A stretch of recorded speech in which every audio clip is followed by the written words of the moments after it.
Hi there, everybody. Welcome back to another edition of Meet the Solutionaries on greentv.com. I'm very pleased to introduce you to someone who I just met in person or in person on Zoom, but who I've been aware of. Someone told me about Julie when they heard what I do, environmental media. They said, you have to meet Julie. She's written a book about jellyfish. And I thought, well, that's interesting. Well, she has, and that was her first book, and has just recently written a book about coral. And we're going to be talking about both those books. Juli Berwald, it's such an honor to have you here. And in addition to an author and a mother, you have a science background. So, but first, you have great titles for your books and your writing is exquisite. So I want to make sure I mention that. The first one was Spineless, The Science of Jellyfish and the Art of Growing a Backbone. And the most recent one is Life on the Rocks, Building a Future for Coral Reefs.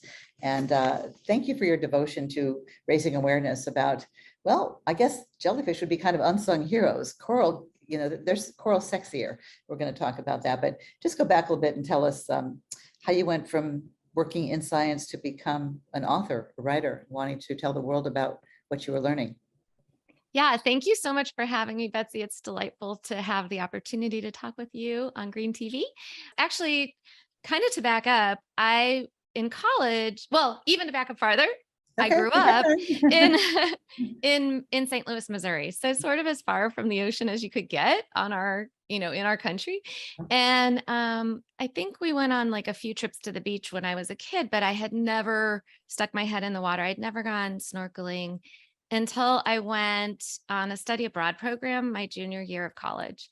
And I was pretty miserable. It was in Israel, and I was pretty miserable. I just didn't fit very well with the other people on my program. And there was like sort of a sign on the wall, and it was like marine ecology course over winter break, sign up here. And I did. And they pretty much put us on a bus, drove us through the desert to the Red Sea, pulled us off the bus, threw snorkels at us and said, get in the water. And in this sort of abrupt way that Israelis can be.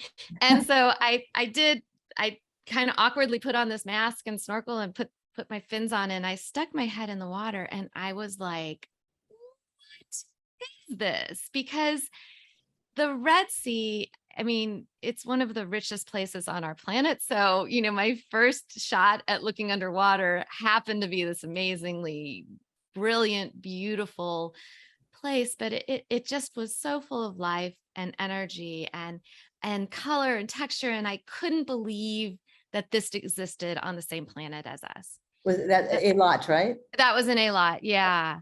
And then for the rest of the week, just everything about what was happening in the ocean was like a revelation to me. And I was like, I'm going to be a marine biologist. But, life doesn't go that way exactly. I ended up getting into grad school to study satellite imagery of the ocean, which was a really interesting thing to do because at the time, we didn't know how much carbon dioxide. We knew we were pumping carbon dioxide into the atmosphere through fossil fuels, but we didn't know how much the ocean was absorbing through photosynthesis, which is, the way that plants take up carbon dioxide and make it into sugars and lipids. But I worked on that for my PhD, and the answer is that the oceans have taken up about a quarter to a third of the carbon dioxide we've emitted from fossil fuels. So it's really buffered us. But even more importantly, it's taken up above 90% of the heat that our atmosphere has been holding from, as it's warmed from that carbon dioxide. So the ocean has really acted as this incredible sink to the things we've done to our planet. So I was a scientist and I was looking at all these questions, and then I fell in love, and life changes when you fall in love. I met my husband. We moved to Austin, Texas, and I had a postdoc, but I fell off the academic path, sort of not being in a group of people who were working on satellite imagery of the ocean. I was just on my own, and I got a job as a textbook writer. And I learned that I loved writing because, as opposed to sort of the more technical work I'd done as a scientist, lots of people could understand what I was doing. And I found the communication part just like really important and valuable. And I started writing magazine articles, and then really much of the story is in the story of Spineless, the jellyfish book. It's really about like my struggle to move from being a scientist to being a science communicator, which there's trade-offs and there's benefits to both. And I definitely struggled with making that shift. But ultimately I decided that sharing my voice with the public was a thing that it's more authentic to me. And you have company in that, in these climate scientists like Michael Mann and Catherine Hayhoe and Hansen and James Hansen, who, you know, they didn't think it was their role to speak up, but they've had to speak up, and becoming more comfortable being activists and advocates. Yeah. And it's an interesting thing because when I was in graduate school, and I think it's changing now, but there was an idea that scientists really were not allowed to be advocates, that scientists were really there to do the work, to find the information, and then to hand that information off to people who were church and state separation, you know. That's like right. Experts in policy. And now we've discovered that the information we handed off hasn't been used effectively. So scientists are really having to step into this role of sharing information in a way that they never expected to when they were being trained. And sometimes some are better than others at communicating. You know, Jim Hansen, who was the one who first sounded the alarm about climate change back in 1988, you know, in Congress, but he's just kind of quiet, soft-spoken, you know, eloquent as heck, but, you know, like, get mad, you know. Yeah. Even Al Gore, I think, did not get angry enough, and, you know, different styles. But anyway, different styles, you know, and that's one thing is like, I think we need all these voices, right? Like the voices of yeah, I mean, someone once said to me when I was writing my book about jellyfish, someone else wrote a book about jellyfish, and I was like, oh, maybe I should stop. But that person said, no, there's an audience for everyone. And I think that that's a really important, you know, not everyone hears messages in the same way. And so Jim's message may hit someone the right way, and someone, you know, who's louder and more aggressive that may get another person to respond. So the more voices, I think, the better, really. Absolutely, the more the better. Yeah. So let's talk about jellyfish. I mean, they're like the kind of thing to avoid if you go to the beach and you don't want to get stung, and they're kind of yucky and they're kind of hard to see because they're clear-ish. How did you focus on this lowly? That's not the right word, and I don't mean to. No, I'm sure they're very cute critters once you get to know them. Yeah, I mean, jellyfish are an amazing muse for a writer because they waft between angel and devil, right? Like, yes, like you said, like you don't want to get stung by them. In fact, they can kill you. Some of the species, very few, but there are a few species that can. And but yet when you look at them, you know, they're ephemeral, they're elegant, they do all these things in the water, and you're just like, what is up with this creature? They're amazing. So yeah, so they have this sort of, you can't quite pin them down, and that's like really fun to write about. They don't really have a face, right? Is there? Well, no, they have many faces. In fact, that's like one of the cool things about them. They, you know, if you imagine them, the top part is their bell, and if you look at jellyfish like at the aquarium or something, in between each of their scallops around the edge, those are called lappets. There's kind of like an intensified area. You'll see it's like a little bit whiter or whatever color. And that's actually their face. It's called a rhopalium. And on it, they have eye spots, or some of them actually have camera eyes. And they have a nose, kind of like a nose, like they can smell chemicals in the water. They can sense currents. It's this thing called a touch plate. They have actually like these things called statocysts, which are like our inner ear. They give the jellyfish a sense of what's up and what's down. And there's actually something called a pacemaker in there as well, which works like the pacemaker in our heart, and it controls how fast they pump. So they are actually looking out at the world in all directions at all times. They're not cephalized like we are. They're like a distributed information system, more like the internet or something, that has all kinds of sensors, like looking in all directions at all times. And it's really a complicated system. Of course it has to be, because jellyfish have existed for more than 500 million years. So, you know, whatever's keeping them alive really is like a stable, sturdy system that can handle all the things the oceans has thrown at it for all these, you know, millennia. So yeah, so they have many faces and they have a complex neurological system too. Interesting. So they have a face that only a mother jellyfish could love, even though it's hard for us to see them. They're Yeah. cute in their own way, very intricate and intelligent, right? Like you said, they have their own intelligence. They've been around forever. They're also proliferating with climate change. So what does that indicate? So, and actually, I want to just say like that is like not a tight connection. This is one of the problems with jellyfish is that we don't know what the baseline is. For the whole 20th century, jellyfish were largely ignored by science. They were the kind of the ugly little gooey stepsister of the cool things like tuna and sharks and even coral. And so yeah, so the way that scientists explored the ocean for the 20th century was, you go out on a boat, you drag nets through the water, you lift those nets up, and then you dump them on the back of your boat, and then you sort through what you find. And jellyfish were problematic because they could sting you. So there's actually stories of scientists pouring bleach over whatever they hauled up to get rid of the jellyfish first, to get rid of the stingers, and so that they could sort through it without getting hurt. And so and also, if you're going through the water with a net, you're destroying jellyfish as you bring them up on the boat. So we don't know what jellyfish were doing in the 20th century. And so there's a huge debate among jellyfish scientists, like, are their numbers really increasing or not? But there's no census? There's no baseline, right? Nobody knows. There's no baseline. Like we can't, we've started looking at jellyfish more seriously in the 21st century, but so we have 20 years of data about what we don't know what they used to be. So it's a very difficult thing to say, yes, they're proliferating because of climate change. So I just want to not get ahead of the science on that. Now, there's other ways people have looked at things, and you can look at things locally along coastlines.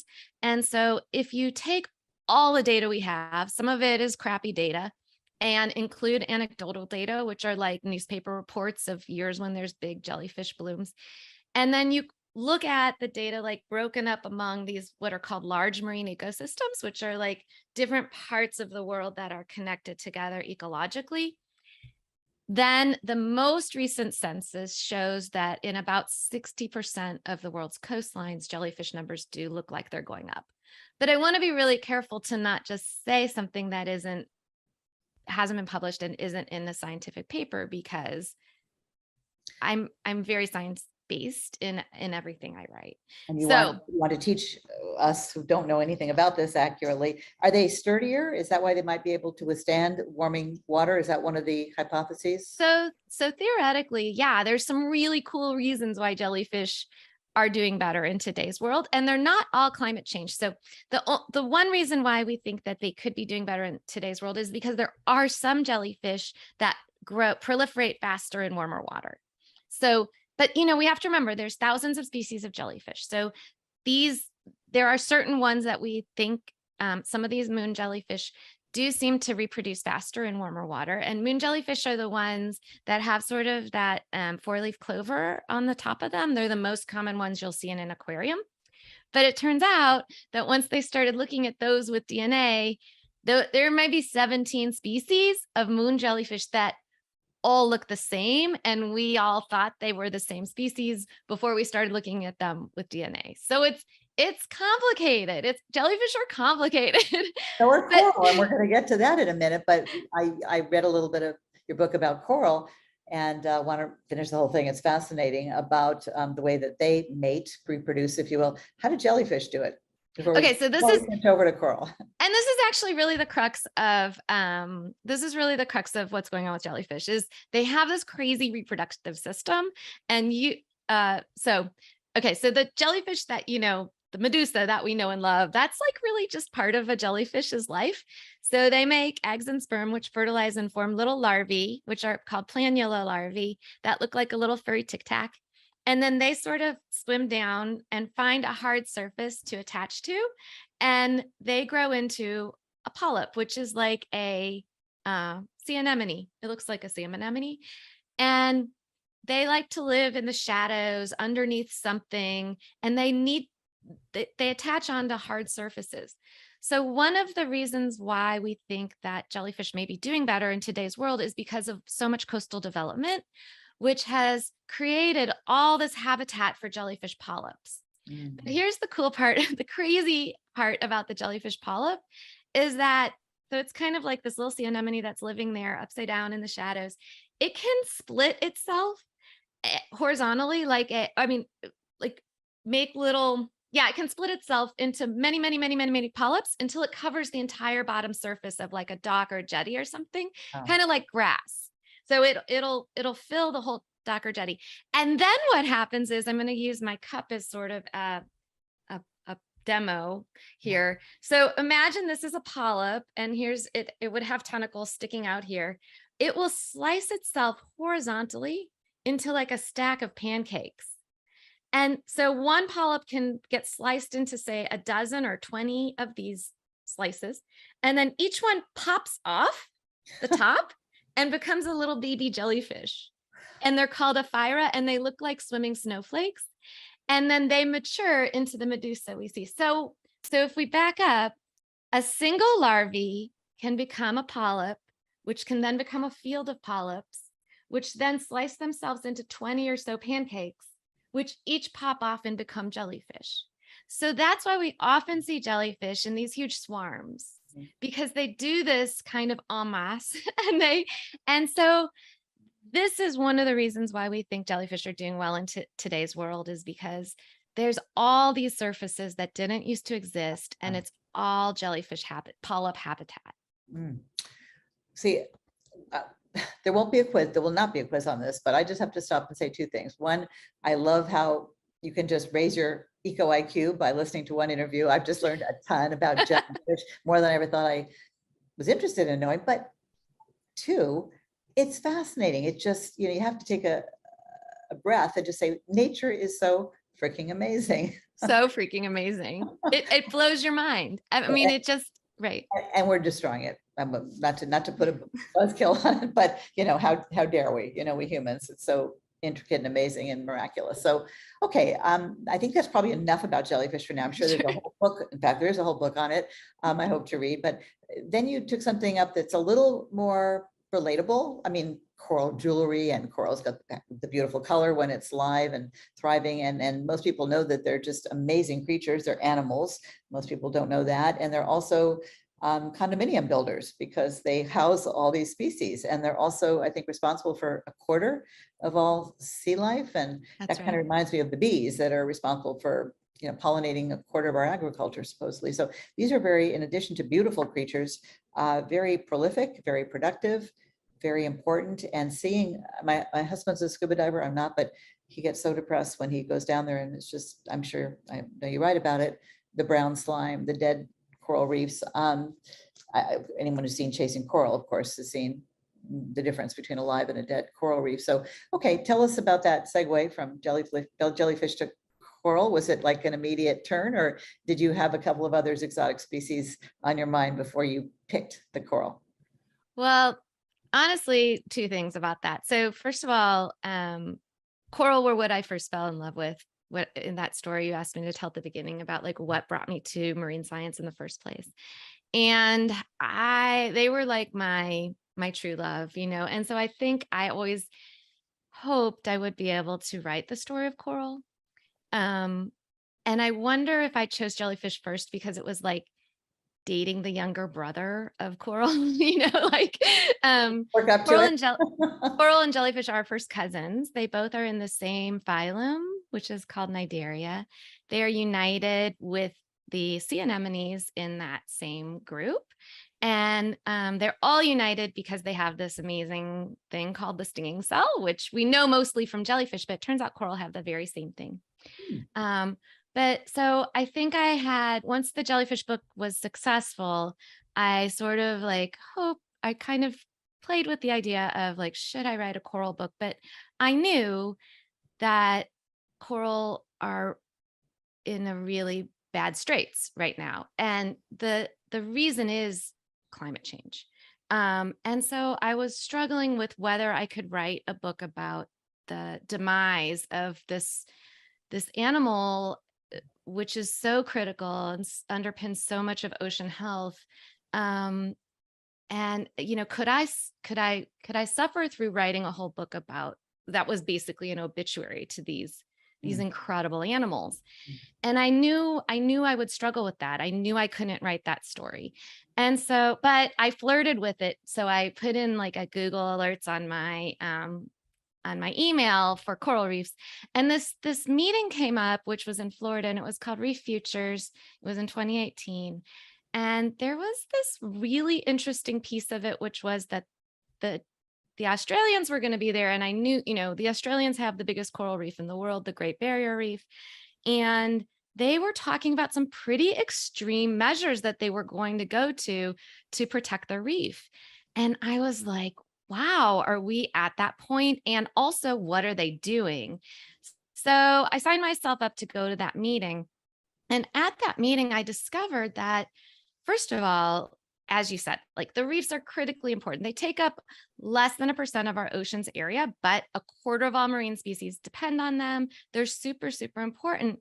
But even at only, a fraction of 1% of the ocean's area, the ocean is so big that there are still so many corals. And even though mass bleachings have been, and we can talk a little bit about what that means exactly, a bleaching is in a minute, even though mass bleachings have been accelerating since 2010, I mean, they really didn't exist before 1983. And then there was one in the 90s, and then 2010. And then since 2016, we've been in a constant state of mass bleachings. Even though they've been accelerating, there's still all these survivors. There's still all these reefs that have coral that are doing well, and we can learn from that. And so there were all these scientists and coral, marine protection area practitioners who were there, who were like, here's what we're doing, and we're not giving up yet. And that energy was like energy I felt like I could take with me into a book, into a whole book. And so that's what I did. And what did you find? We hear so much bad news about coral dying, and it's climate change, it's warmer waters, but it's also, like you said, construction along the coast. And they're under so much negative influence from us, from human development, human beings, that it seems like, gosh, you can't change the temperature of the ocean water. So even if you can help them in one area. Oh, but can't you? Oh, give us some good news quickly. That's like a scoop here. Okay. How can we cool the oceans? Yeah. So yes. So as opposed to the jellyfish story, which is the direct line between climate change and jellyfish is harder to make, with coral, it's a climate change story. I mean, the other things that affect coral health are water quality, and that has really become apparent in the Caribbean, where as things agricultural. So let me just say a little bit about coral biology, which is really, I think, so cool and so much fun to learn. So corals live, as we know, in the tropical band around our planet, right? And they live there. Why do they live there? They live there because they need the sunlight. That's where the most sunlight is. Now, why would an animal need sunlight? Because we know plants need sunlight, but why do animals need sunlight? Underwater, especially. Yeah. The reason is because coral live, okay, these waters, these tropical waters around our planet are really nutrient poor. They don't have fertilizer there. So I can go into that, but maybe it's like kind of the oceanography of the place. Like, it just turns out that, okay, I'll just say it quick, because the ocean is sort of it's interesting. The ocean is a 2-layer system. So in the surface, you have all of the phytoplankton, the plants. And because that's where the sunlight is, because this, like you said, the sunlight dies away as you go deeper. And so so that's where like the busy part of the planet is, because you have the plants, and then you have the plankton that eat them, and then you have the fish that eat the plankton, and the fish that eat the little fish. Anyway, so that's where the busy ecosystems are. And then when things die, they fall down to the bottom of the ocean. And that's where you get the bacteria that, just like in our gardens, turn the organics into fertilizer. But how do you get the fertilizer back up to the surface where the phytoplankton need it to grow? It happens in what are called upwellings. And those happen because of the way the oceanography of our planet works, those happen in temperate parts of our planet. They don't really happen in the tropics. So the tropics are the deserts of the ocean. But yet we see all this life there. And the reason is because of the coral, because the coral teamed up with a plankton, with a phytoplankton.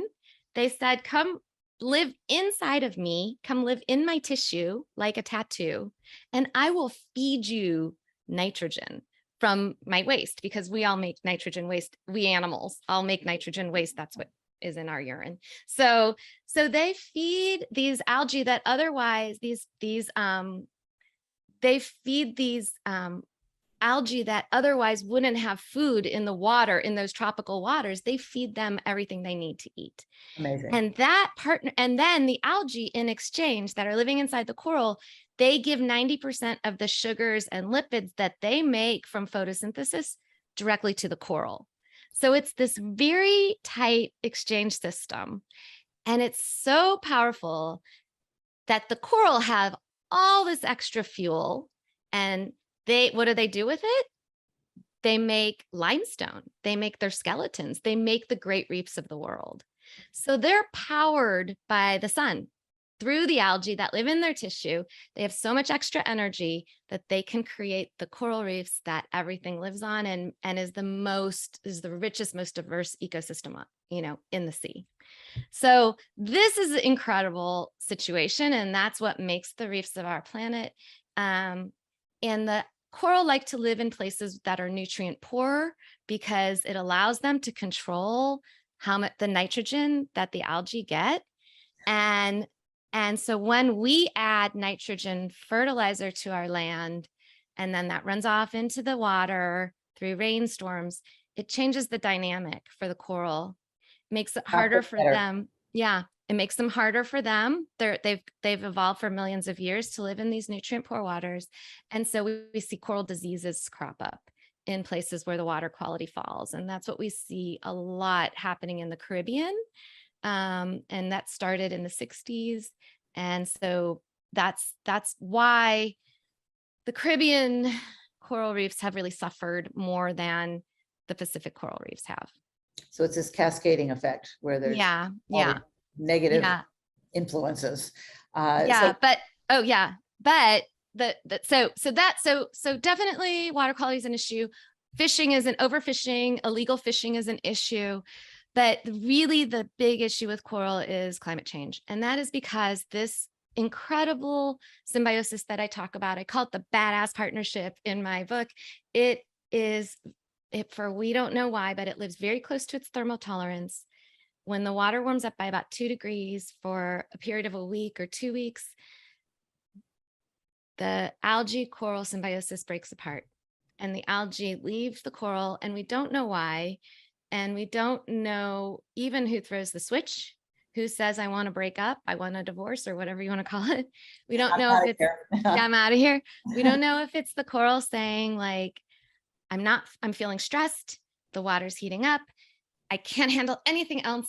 Like, like ramp up immune system, like let's clean everything we can. And they just kick these algae that they had been allowing to live in their tissues out.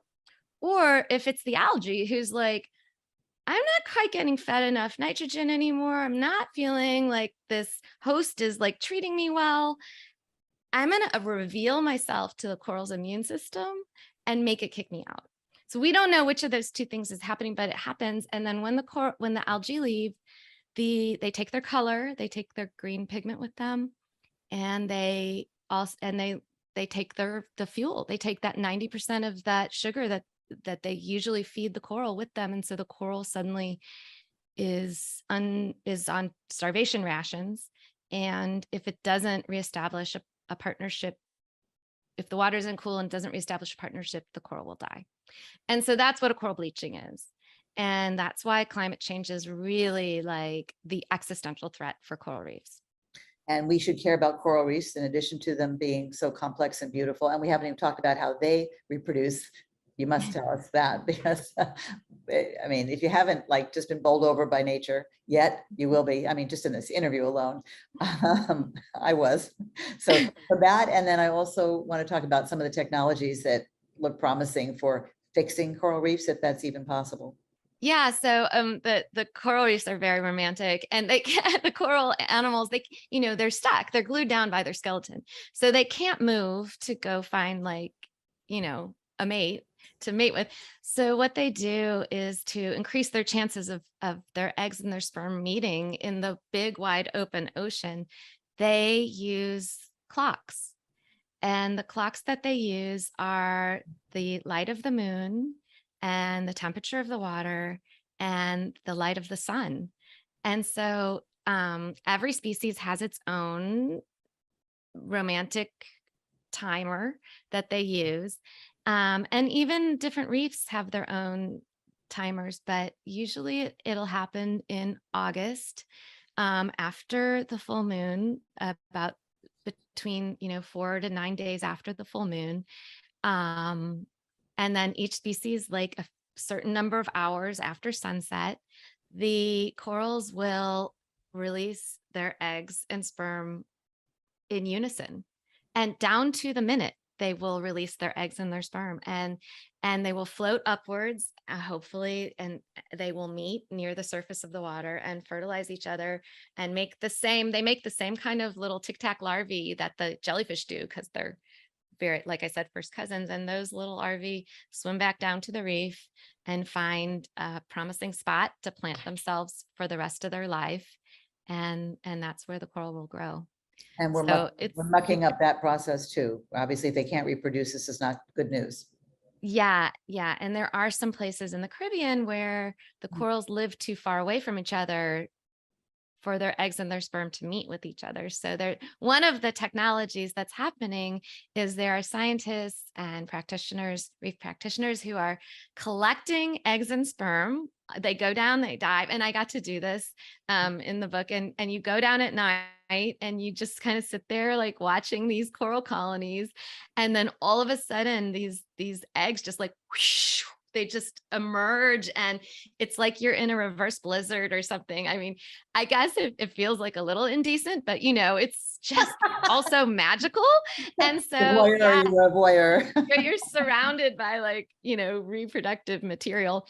So, but like they float up, and it's like, whoa. And then, so scientists will collect these eggs and sperm, put them together in the lab, mix them up, turn them into larvae form. They're developing these settling structures for the little larvae to swim down onto, and then they incubate them in these giant floating pools out in the ocean so that they can, some coral, the parents transfer the algae with them, and some of them they have to get from the environment. So they put them in these big pools and they incubate them long enough, like coral kindergarten, long enough for them to kind of like make it on their own.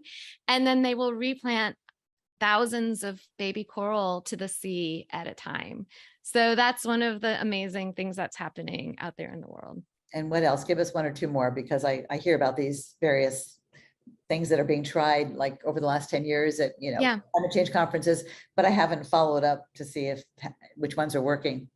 Yeah, so the most impressive one I saw was really undertaken by the Mars Candy Bar Company, which is a little surprising, but it turns out they have candy factories, chocolate factories on tropical islands where there's coral reefs, and where the people who work in their factories depend on the reef for additional income and for protein.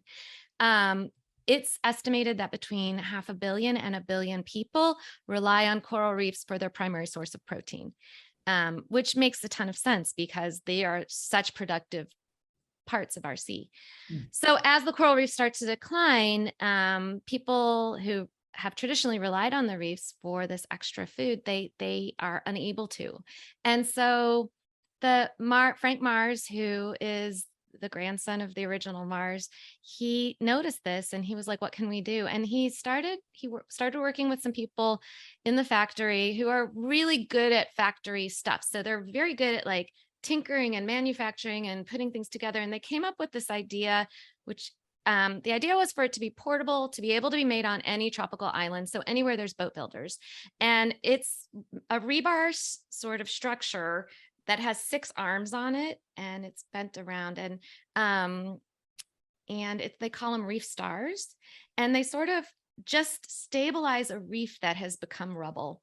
And you can tie coral fragments onto it. Reef stars get networked together into huge galaxies, and they can lay down thousands of coral in a day. They can on these reef stars, because each reef star holds 15 coral. It's easy to do 100, 200, 500 at a time.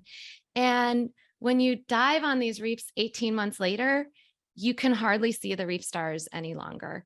And I mean, just like the center of where these pieces of rebar come together, you'll see like a little star shape, but the coral overgrows it really well. And they really know what they're doing. They bump it up against a healthy reef. They even play the sounds of a healthy reef on their restorations. And that lures in these herbivores that help eat away at like macroalgae that may come in and outcompete the coral. And within 3 years, the reef, these restorations are magnificent. You can't tell that they were restored. So they're working in the part of the world that makes sense to work in, because the place they're working is the Coral Triangle, which is the center of coral biodiversity. They have a lot of help from the environment in this part of the world, but they're doing magnificent work. And so that's another example. And then the last one is maybe I'll go back to that, can you change the temperature of the water question? And that was actually, that's actually being tested in Australia. And it really was the reason why I went to that Reef Futures meeting in Florida in the first place. This idea is called cloud brightening. And the clouds over the sea are not as bright as clouds over land. And that's because there are fewer nucleators. So a nucleator is just something for a water droplet to form around. Clouds are made out of water droplets, but they need like a little piece of dust or a piece of pollen or something to form around. Over the ocean, we don't have much dust or pollen. So marine clouds are a little dimmer. And there were some calculations done in the 70s that said, like, if we could brighten marine clouds, we could actually stop climate change. And if we brighten them by 1%, just 1%. And so what would be the way to do this? Well, sea salt can act as a nucleator for marine clouds. And so what the Australians are doing is they are testing these things called cloud brighteners, where they actually aerosolize seawater, and these small micron, very bacteria-sized droplets of seawater float up to the clouds. They form nucleators, and the clouds brighten by just a little bit, by about 1%. And they found that there's local impacts underneath those brighter clouds where the temperature cools by about between 1 or 2 degrees. And that's just what we need to stave off coral bleaching. So they're testing this idea, and they did a demonstration project in 2020 that I was supposed to be on, but of course COVID, put an end to that. But the project, they did do the cruise. They tested the technology. It worked better than they expected, and so the Australian government has funded this idea 7-fold over what it had been, to continue testing and modeling and seeing if this may be a way to at least buy the coral some more time while we deal with climate change over a regional area. So this would be more than just restoring, corals here and there, or restoring even a hectare or 2 of corals. Like, this would be something that could be deployed over an entire region. And when coral is restored, does it get its coral color back? Mm-hmm. Yeah. Cool. Yeah. I mean, and this is what, might need to be going on a little too long, but, and the other positive thing that I discovered in my book is that the coral themselves have some tricks up their sleeves. And one of those is really interesting, which is that when the coral bleach, they can reestablish a symbiosis with an algae. For the last 25 million years, they've worked with this one algae called Cladocopium. The name is irrelevant, it's just saying it so that you can hear a difference when I say a different name. So Cladocopium, like I said, feeds the coral 90% of the sugar they make from photosynthesis.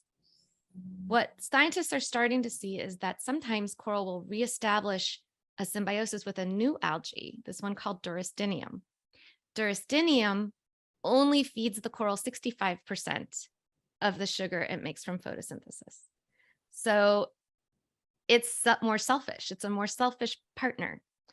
But if you think about it, like what used to be like high-end real estate, with everything working and air conditioners in place and a defense system in place, is now kind of not, the air conditioner's broken.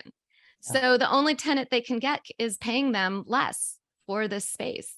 And maybe that's what the coral are going to have to do, is like have a tenant that pays them less for a while until we deal with climate change and they can reestablish the preferred tenant. But maybe having Duristinium around will allow them to get through these tough times that are in front of them. So we don't know what's happening. But the coral themselves also have some tricks up their tentacles. I'm glad to hear they're so smart, much smarter than we are. Let's hope we're not enough to kill them off and the rest of the beautiful, precious planet we have been given. So I could talk to you or listen to you all day. I highly recommend your books.